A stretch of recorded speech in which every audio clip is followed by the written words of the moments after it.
So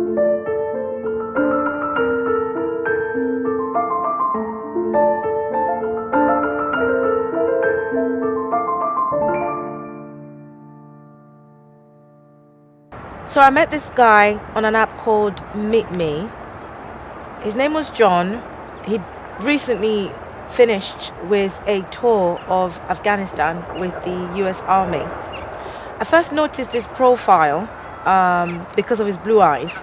We started talking for a few days, and I was quite happy when he decided that we should start talking on WhatsApp instead. We would talk through the night, just getting to know each other. We started making plans. The idea was that he would come for a week. He then mentioned that he's been having some issues getting paid with his work, so he'd need some help with the ticket. So I decided that I'd pay for the ticket. The ticket was for about £700.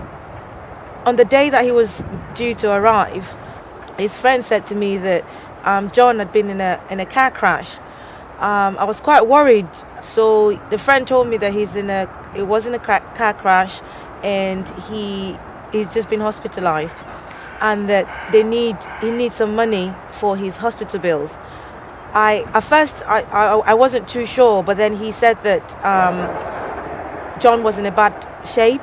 My friends did mention to me that the money that I'm giving was too much for somebody that I hadn't met before, but I just told them that they were wrong. I just felt that he was the one. So I decided that to take our relationship further, I'm going to go out to him in Atlanta. When I got there, again, for some reason, I couldn't get through to him. There was nothing. He was supposed to meet me up. He wasn't there. I couldn't see him. I decided I'd go back home and just end the relationship. When I got home, John then messaged me and said that his father had died, and so he needed some help. He needed some help to pay the funeral cost, and that he needed 4,500. That's when I started thinking, well, the story, or rather what he was telling me, didn't add up. So I decided to speak to somebody about it and reach out. I contacted the police, and they said that everything had the telltale signs of romance fraud. I hadn't heard about that before, but then come to think of it, I started noticing, whilst I was telling my story to the police, I started noticing that there were certain things that John had asked me to do that I didn't pay attention to. So for instance, every time I sent him money, he would want me to send it to a remote location through MoneyGram in Nigeria. They then ran some searches on their database or something to check for profile pictures. I really don't know how it works.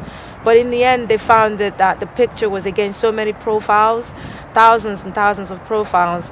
In fact, John didn't exist. Then the reality hit me that I'd been a victim of fraud. I was sad.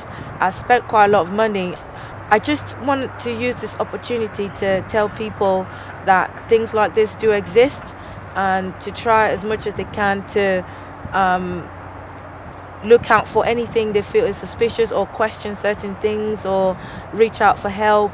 Things like this can happen to anyone, and so the thing is just to try and ask yourself the question, do I really know who I'm speaking to, just to avoid being a victim of romance fraud.